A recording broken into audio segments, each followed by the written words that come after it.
एक बॅचलर्स आहेत तर एखाद्या स्टँडर्ड सोसायटीमध्ये अपार्टमेंट घेण्यापेक्षा सब स्टँडर्ड सोसायटीमध्ये राहावे. तिकडे 12 ते 15,000 भाडे देण्यापेक्षा 5 ते 6,000 काम होऊन जाईल. 2-1 बीएचके मध्ये 3 ते 4 जण राहून भाडे शेअर करू शकता. 3 जेवणासाठी बाहेर मेस लावण्यापेक्षा one time basic kitchen setup करून स्वयंपाकाला काकू लावू शकता. किराणा डीमार्ट मधून भरावा. मेसचा डबा साठवा असतो. दिवसाचे एका माणसाचे 120 तर महिन्याचे 3600, चौघांचे 14,400 होतात. नाश्त्याचे, चहा पाण्याचे पण महिना 1,000 असे चौघांचे 4,000 होतात. त्यापेक्षा 3 ते 4,000 भरघोस किराणा येतो. भाजीपाल्याचा महिन्याचा खर्च 1-1,500 च्या वर जात नाही.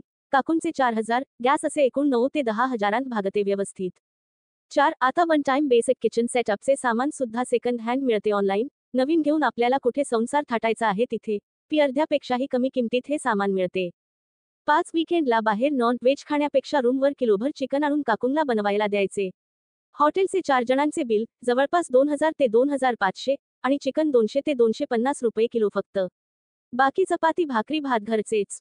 6. ड्रिंक्स बद्दलही तेच. बाहेर खूप महाग बसते बारमध्ये, त्यापेक्षा रूमवर आणून स्वस्तात पडते याशिवाय मनसोक्त व्यक्त होता येते. 7. कामाच्या ठिकाणी जाण्यासाठी मासिक पास काढून घ्यावा किंवा स्वतःची गाडी असेल तर ऑनलाईन पुलिंगचे ॲप्सवरून आपल्याच दिशेने जाणारे लोकांना लिफ्ट देऊन अर्धे भाडे शेअर करता येते. इंधनाचा खर्च इथेच वसूल होतो. 8. ऑनलाईन कपडे, शूज खरेदीची ॲप्स डिलीट करावीत पहिली. 9. खास मैत्रिणींसोबत बाहेर गेलात तर छाती फुगवून खर्च ना करता पाकिटाकडे पाहून खर्च करावा.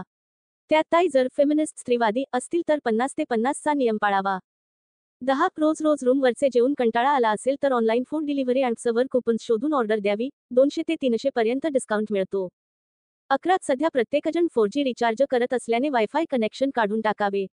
12. सिनेमा पाहायला थिएटरला जाण्यापेक्षा नेटफ्लिक्सचं सबस्क्रिप्शन घेऊन ते देखील चौघात शेअर करावी. चौघांचा प्लॅन महिना 800 आहे तर थिएटरला 1000 तिकीटचे, 4 ते 500 नाश्त्याचे जातात ते देखील महिन्यातून एकदाच एकाच सिनेमाला. यातून चांगली बचत झाल्यानंतर महिन्याकाठी 3 ते 5,000 रुपये म्युच्युअल फंड सीप मध्ये टाकावेत.